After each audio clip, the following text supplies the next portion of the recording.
देख रहे हैं प्रदेश का नंबर 1 चैनल ABB न्यूज।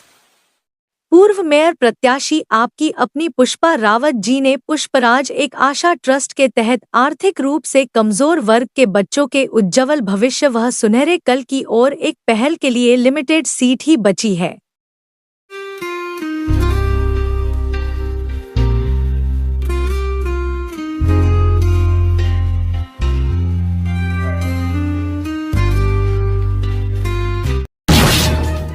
हाँ सर,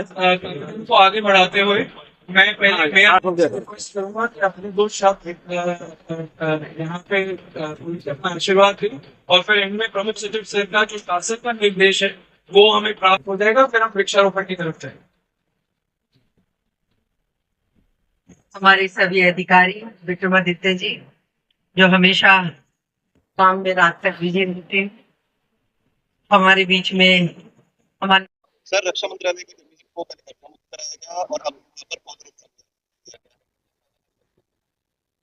देखिए, सबसे पहले तो मैं प्रथम बात से शुरू करता हूं कि एक पेड़ मां के नाम माननीय प्रधानमंत्री जी के आह्वान पे जो एक क्रांतिकारी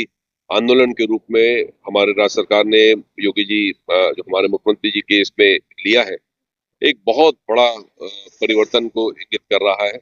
मैं पिछले 3 साल से आ रहा हूँ, गाजियाबाद ग्रीन हो रहा है, ये दिख रहा है अब, तो बहुत बड़ी उपलब्धि है। और डिफेंस ने जो ये लैंड दिया है, एक बहुत बड़ा काम किया है, क्योंकि इस तरह के लैंड अक्सर कई बार कब्जा हो जाता है इस तरह से। तो मैं यहाँ के नगर के लोगों को, यहाँ के सभासदगणों को, विशेष तौर से मेयर मैम को और नगर आयुक्त की पूरी टीम को, नगर आयुक्त को बहुत बहुत धन्यवाद दूंगा कि उन्होंने आर्मी से इस लैंड को लिया बातचीत करके, और एक इतना पुनित कार्य इस जगह पे हो रहा है। मैं समझता हूँ कि अगले 2-3 साल में, क्योंकि कल मैं एक NDRF में गया था जिसमें 2 साल पहले नगर निगम ने प्लांटेशन कराया था, वो घना जंगल है,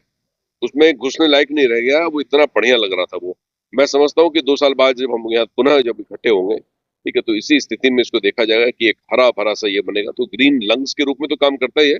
परंतु निश्चित रूप से गाजियाबाद जो ग्रीन गाजियाबाद की ओर बहुत तेजी से अग्रसर हो रहा है और बहुत अच्छे अग्रणी भूमिका में, बहुत बुलंदी के साथ, क्योंकि मैं ये सिर्फ भावना के रूप में नहीं कह रहा हूँ, but national clean air programme जो चल रहा है, स्वच्छ सर्वेक्षण के रिकॉर्ड स्पीक कर रहे हैं, और ओपन स्कीम में हम लोग रिमोट सेंसिंग से उसको हम लोग कैप्चर कर रहे हैं। तो ये कैप्चर्ड डेटा और हम लोग अखबार में भी पब्लिश करा देंगे, वेबसाइट पे पब्लिश रहेगा कि किस प्रकार से बढ़ रहा है। तो जो लोग जानना चाहते हैं, समझना चाहते हैं कि किस प्रकार से ये हो रहा है, तो मैं समझता हूँ एक बहुत बड़ा कदम है। आगे पूरे 1 महीने की हमारी ये जो है चलता रहेगा अलग अलग स्थानों पे। सिक्योरिटी लेके एक बहुत बड़ा इशू रहता था हमेशा, तो ओपन स्कीम में हम लोगों ने सिक्योरिटी के लिए, उसको जल प्रबंध के लिए, मॉनिटरिंग के लिए, अगर कोई एकेडमिक सपोर्ट चाहिए कि भाई किस प्रकार का पौधा यहाँ ज्यादा होगा, वो सारा कुछ इसमें कवर्ड है। तो मैं समझता हूँ ये तो निरंतर प्रवाह चलता रहेगा और अनवरत ये रहेगा। Thank you very much.